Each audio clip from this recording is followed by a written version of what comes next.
Oke, baik. Saya atas nama Helena Rajana Niron. Pada kesempatan kali ini, saya akan mempresentasikan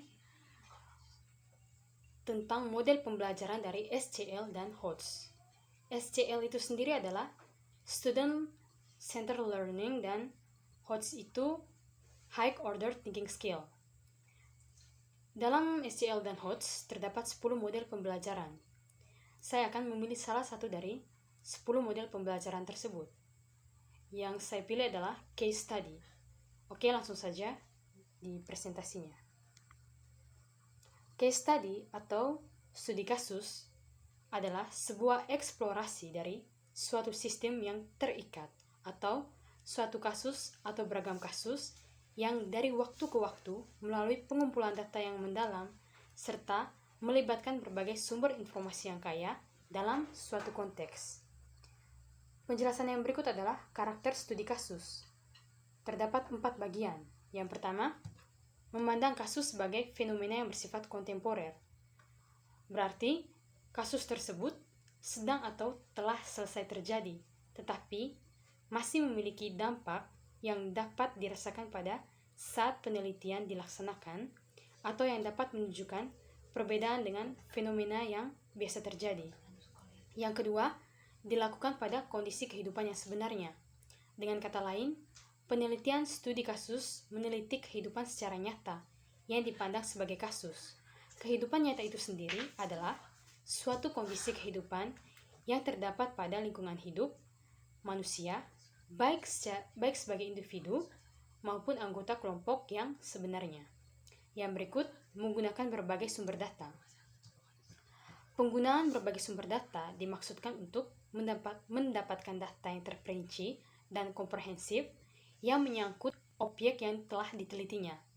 Dengan adanya berbagai sumber data tersebut, peneliti dapat meyakinkan kebenaran data yang diperolehnya dengan membandingkan antar data yang diperolehnya.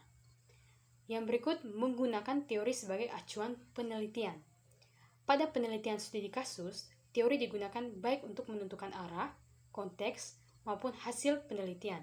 Melalui pemanfaatan teori tersebut, peneliti studi kasus dapat membangun teori yang langsung terkait dengan kondisi kasus yang telah ditelitinya.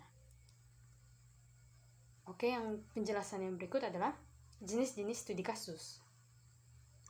Dalam jenis-jenis studi kasus, saya mengambilnya dalam buku Dr. Randus Tohirin MPD, dibagi menjadi 2 jenis studi kasus. Yang pertama, studi kasus tunggal dan studi kasus majemuk.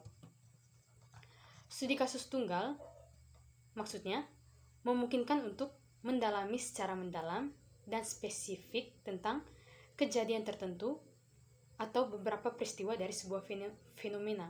Sedangkan studi kasus majemuk itu penggunaan 2 studi kasus atau lebih memungkinkan generalisasi untuk lingkup yang lebih luas. Namun, semakin banyak jumlah kasusnya, maka akan semakin sedikit manfaat yang bisa diperoleh dari pendekatan studi kasus tersebut.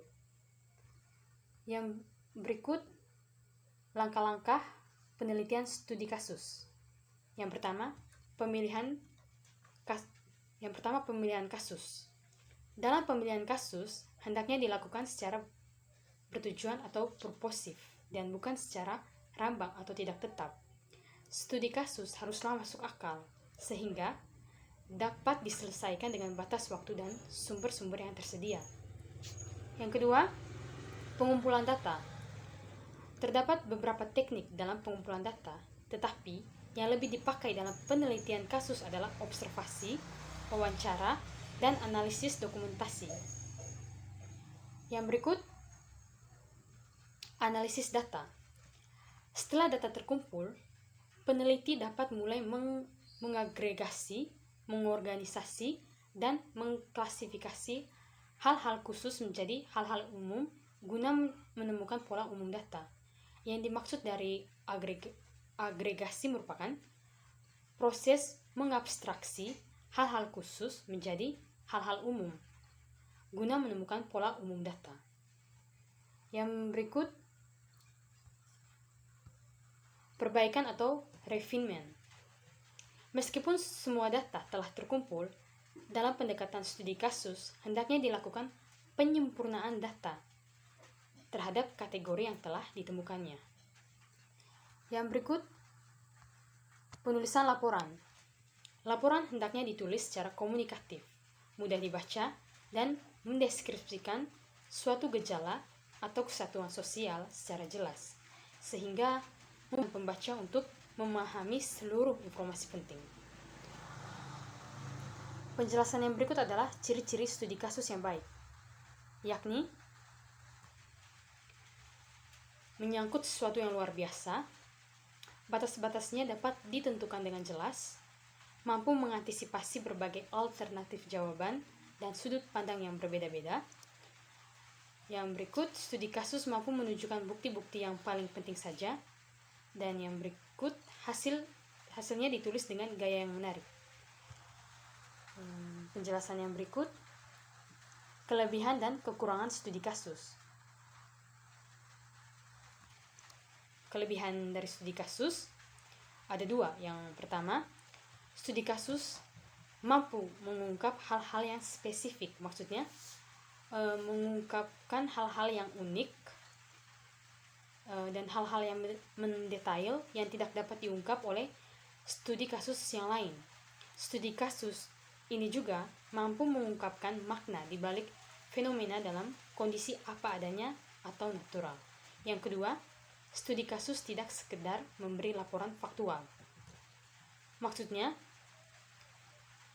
memberi nuansa atau suasana kebatinan dan pikiran-pikiran yang berkembang dalam kasus yang menjadi bahan studi yang tidak dapat ditangkap oleh penelitian kuantitatif yang ketat. Studi kasus ini juga mempunyai kekurangannya.